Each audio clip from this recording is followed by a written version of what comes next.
এখানে হয়েছে যেটা আমাদের মূল উদ্দেশ্য, সেটা হচ্ছে যে স্বাস্থ্য খাতে যে একটা অরাজকতা শুরু হয়েছে অতি সাম্প্রতিক সময়ে, যে যে দাবি করতেছে ডাক্তার বা নন ডাক্তার সবগুলো দাবি মানা না মানা, কিছু মানবে কিছু মানবে না, এই যে একটা আনস্টেবিলিটি তৈরি করা হয়েছে আমাদের হেলথ সেক্টরটাকে ঘিরে, এই বিষয়ে প্রতিবাদ স্বরূপ আমাদের আজকের এই অবস্থান। এবং মাননীয় সিভিল সার্জন মহোদয়ের কাছে আমরা আসছি স্মারকলিপি প্রদানের জন্য মাননীয় স্বাস্থ্য উপদেষ্টা বরাবর।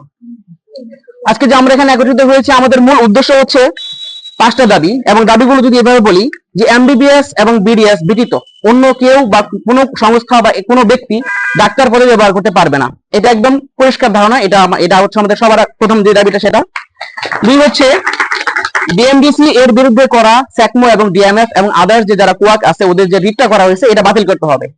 তারপরে বলা হয়েছে যে ডিএমডিসি রেজিস্ট্রেশন শুধুমাত্র ডাক্তার এমবিবিএস এবং বিডিএস এর জন্য সংরক্ষিত থাকবে। আপনারা যেন অবাক হবেন, 2010 সালের পরে বিগত সরকার ম্যাচদের আমাদের মতো করে বিএমডিসি থেকে একটা রেজিস্ট্রেশন একটা নাম্বার দিয়ে শুরু করছে, একটা কোড নাম্বার।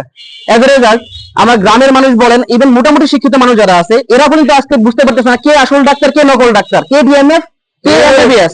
সবার নামে নাকি ডাক্তার, সবার একটা কোড নাম্বার আছে। তো এই যে একটা হ্যাফেজার্ড পরিস্থিতি তৈরি করা হয়েছে, এইটা নিরসন করতে হবে এবং খুব কঠোর ভাবে এক্ষেত্রে। কারণ হেলথ সেক্টর হচ্ছে আমাদের সবচেয়ে সেন্সিটিভ সেক্টর। আমি একবার না খেয়ে থাকলে একটা মানুষ মারা যাবে না, কিন্তু একটা ভুল চিকিৎসা হলে একটা মানুষ পারবো না। কাজেই এই সেক্টরকে নিয়ে, স্বাস্থ্য সেক্টরকে নিয়ে ধানায় বানায় বন্ধ করতে হবে, এই বিষয়ে কোনো ছাড় দেওয়া হবে না। নাম্বার 2, আন্তর্জাতিক মান অনুযায়ী ওটিসি ড্রাগ লিস্ট আপডেট করুন। ওটিসি বলতে ওভার দ্য কাউন্টার ড্রাগ। আমি যদি সহজ করে বলি, আজকে আমাদের গ্রামগঞ্জ থেকে শুরু করে শহর পর্যায়ে প্রতিটা জায়গায় মুড়ি মুরগির মতো যে অ্যান্টিবায়োটিক আমরা খাইতেছি, আমি সহজ করে যদি বলি, এইটা হচ্ছে সবচেয়ে বড়, এটা দায়ী কারা? আমরা একটা অ্যান্টিবায়োটিক দেওয়ার আগে 10 বার ভাবি যে এটা ঠিক হবে কি হবে না।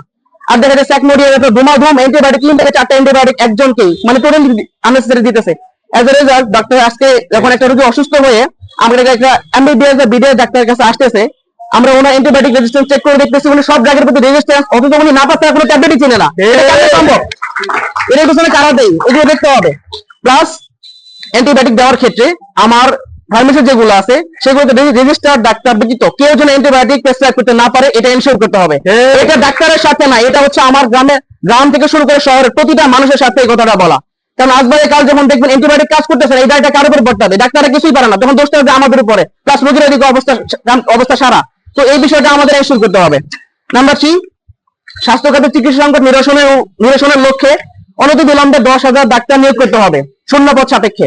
এই বিষয়টা এতটাই জরুরি যে আজকে আমার উপজেলা লেভেলে আমার সিট খালি পড়ে আছে, আমার জেলা লেভেলে সিট খালি পড়ে আছে, কিন্তু ডাক্তার নাই, অথচ বেকার ডাক্তারের অভাব নাই। এই যে একটা গ্যাপ তৈরি করা হয়েছে, এটার পিছনে দায়ী কে?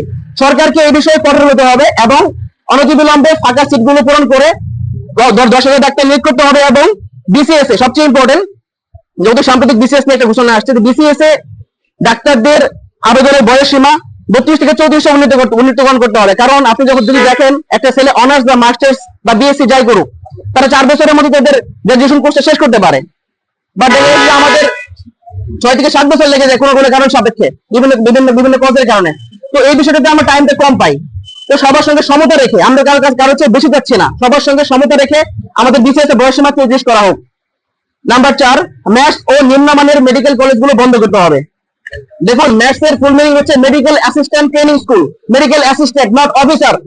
এই বিষয়টা হচ্ছে সবচেয়ে ক্রিটিক্যাল পয়েন্ট, আপনাকে বুঝতে হবে। এখানে বলছে অ্যাসিস্ট্যান্ট, আজকে তারা ইউজ করতে হচ্ছে মেডিকেল অফিসার সব জায়গাতে। এটা হচ্ছে আমাদের সঙ্গে সাংঘর্ষিক।